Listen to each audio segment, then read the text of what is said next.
My name is Abbie Vandivere, Princeton University, class of 2001.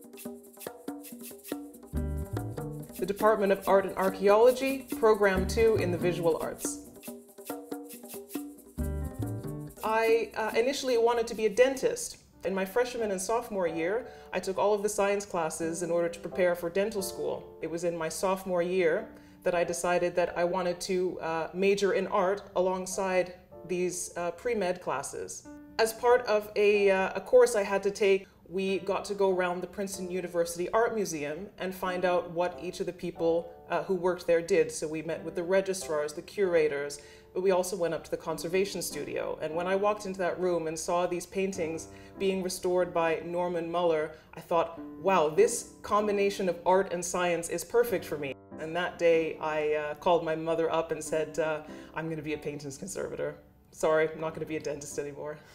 For my junior project, I combined the science and the arts by making a series of paintings based on views through a microscope. And for my senior thesis, I developed this combination of science and art further by making a whole series of paintings, drawings, and works in different media based on X-rays. And I also worked at the museum for a year after I graduated. I went for a 3-year postgraduate program at the Courtauld Institute of Art in London for art conservation school. After that, I moved to the Netherlands. I worked for 10 years as a freelancer working in different museums. I did research on early Netherlandish painting, and I got my PhD in 2013.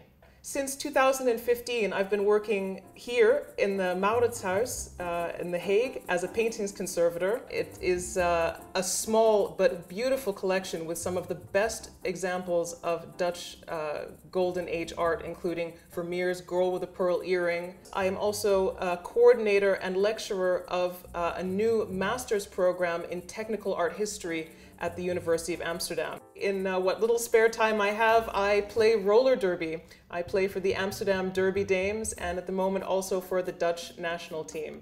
I played rugby when I was at Princeton, and the combination of hard hitting and fast skating I find really enjoyable. Every conservation treatment that I do starts out with a thorough technical examination where we look at the works using different types of light, normal light, ultraviolet rays, infrared light, and then looking at the painting under the microscope to find out as much as possible about the painting technique.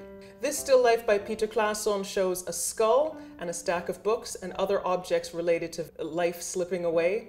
And I'm partway through varnish removal, and you can see that the varnish is a little bit yellow, and by removing it and replacing it with a translucent varnish, that it will really regain some of its depths and color.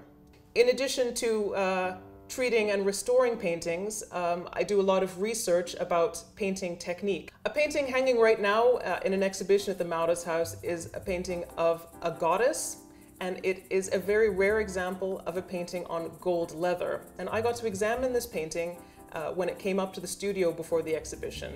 And at the end of the day, decided to take an X-ray of it to see if it would yield any interesting results.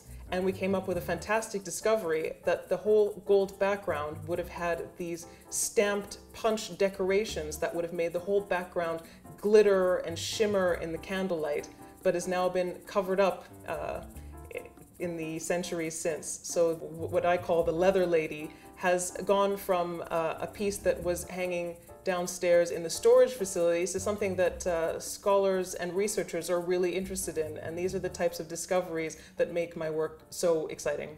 I go through this process of investigation. I really feel a closeness both to the work itself and to the artist that created it. By looking at these brushstrokes very carefully, I can kind of get into the mind of how the artist worked, what brushes he might have used, how his paint might have behaved as he applied it. And because these treatments may take several months, by the end of this process, I have a real attachment to these paintings, and works I've treated in the past, I look at with great pride as I see hanging on the walls of a museum.